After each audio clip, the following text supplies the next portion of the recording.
झारखंड में भ्रष्टाचार के खिलाफ एक बड़ी कार्रवाई सामने आई है। भ्रष्टाचार निरोधक ब्यूरो यानी कि एसीबी ने भू अर्जन और रिंग रोड घोटाले में बड़ी छापेमारी करते हुए 17 लोगों को गिरफ्तार किया है। ये कार्रवाई एक साथ कई जिलों में की गई, जो पूरी रात भर चली। बता दें कि इस कार्रवाई से झारखंड के प्रशासनिक हलकों में हड़कंप मच गया है। भ्रष्टाचार निरोधक ब्यूरो ने भू अर्जन और रिंग रोड घोटाले को लेकर झारखंड के कई जिलों में एक साथ बड़ी कार्रवाई की है।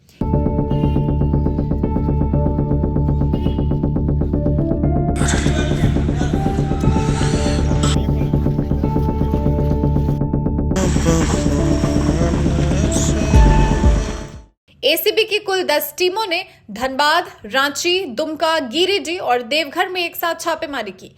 ये कार्रवाई देर रात शुरू हुई और सुबह तक चलती रही। छापेमारी के दौरान भारी संख्या में पुलिस बल तैनात रहा ताकि किसी भी तरीके की अप्रिय स्थिति से जल्द ही निपटा जा सके। इस कार्रवाई में एसीबी ने कुल 17 लोगों को गिरफ्तार किया है। बता दें कि गिरफ्तार किए गए लोगों में कई बड़े अधिकारी भी शामिल हैं।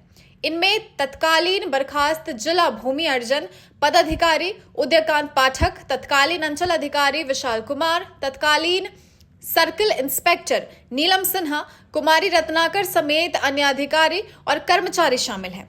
ये सभी लोग उस समय भू अर्जन और रिंग रोड से जुड़े कार्यों में अहम भूमिका निभा रहे थे। ये पूरा मामला साल 2016 में दर्ज किया गया था। समाज सेवी रमेश राही ने भू अर्जन घोटाले को लेकर एसीबी में शिकायत दर्ज कराई थी। शिकायत के आधार पर उस समय कुल 34 लोगों के खिलाफ प्राथमिकी दर्ज की गई थी। आरोप है कि सरकारी भूमि अधिग्रहण के दौरान नियमों और कानूनों की खुलेआम अनदेखी की गई। जमीन से जुड़े डॉक्यूमेंट्स में बड़े पैमाने पर हेराफेरी की गई और फर्जी तरीके से मुआवजा राशि का भुगतान किया गया। जानकारी के अनुसार ये घोटाला केवल भू अर्जन तक सीमित नहीं रहा, बल्कि ये रिंग रोड घोटाले से भी जुड़ा हुआ है। रिंग रोड के निर्माण के लिए जिन जमीनों का अधिग्रहण किया गया, उनके बदले दी जाने वाली मुआवजे राशि में बड़े स्तर पर घोटाला किया गया। इस मामले को भी समाज सेवी रमेश राही ने साल 2015 में उठाया था, जिसके बाद जांच आगे बढ़ी।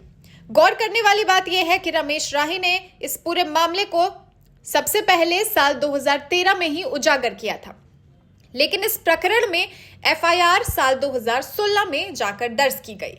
आरोप है कि भू अर्जन अधिकारी, भू अर्जन कार्यालय और अंचल कार्यालय से जुड़े अधिकारियों ने आपसी मिलीभगत से करोड़ों रुपए की मुआवजे राशि को हड़प लिया।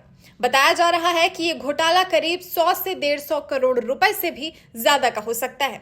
जिन लोगों की जमीन जनता की सुविधा के लिए रिंग रोड निर्माण के लिए ली गई थी, उन्हें पूरा मुआवजा नहीं मिला। कई असली जमीन मालिक आज भी अपने हक के पैसे का इंतजार कर रहे हैं। इस कार्रवाई के बाद समाज सेवी और मामले के शिकायतकर्ता रमेश राही ने एसीबी को धन्यवाद दिया और उन्होंने क्या कुछ कहा, आप भी सुनिए।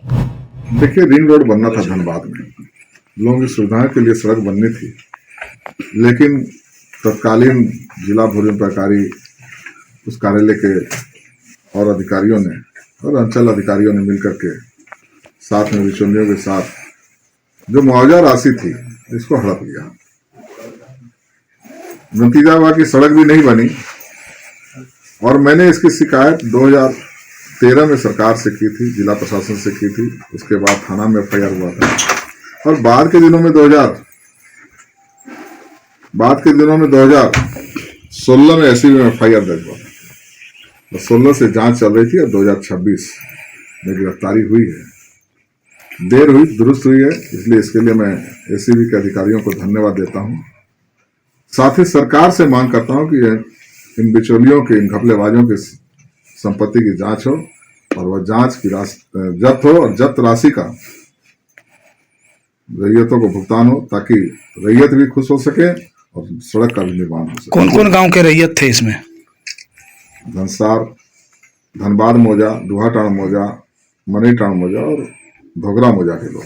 कुल कितने का घोटाला था और कितने लोगों की गिरफ्तारी हुई है? ऐसे तो जेआरडी ने इसमें 237 करोड़ रुपया का पेमेंट किया था भोजन कार्यालय को, और कई मामले ऐसे भी हुए कि फर्जी डीड पर पेमेंट हुआ है। डीड ही फर्जी है और लोगों ने पेमेंट ले लिया। एक व्यक्ति का 6-6 करोड़ रुपया फर्जी डीड पर पेमेंट उठा लिया। टोटल कितने की निकासी हुई थी? कितने की निकासी हुई तो एसीबी बताएगा, जांच अधिकारी बताएगा, लेकिन ये कह सकते हैं कि भोजन विभाग को 237 करोड़ रुपया मिला था इन काम के लिए। गिरफ्तारी कितने लोगों की हुई अब तक? 1.5 दर्जन लोग गिरफ्तार हुए। कौन कौन मेरी जानकारी में है। कौन कौन अधिकारी शामिल है इनमें? मेरी जानकारी के अनुसार जिला भोजन पदाधिकारी रहे उदयकांत पाठक हैं, अंचल अधिकारी रहे विशाल कुमार हैं, कानूनगो हैं और भी कई अधिकारी पकड़े हैं। सीआई भी गिरफ्तारी हुई है। सीआई नीलम सिन्हा। ठीक है सर।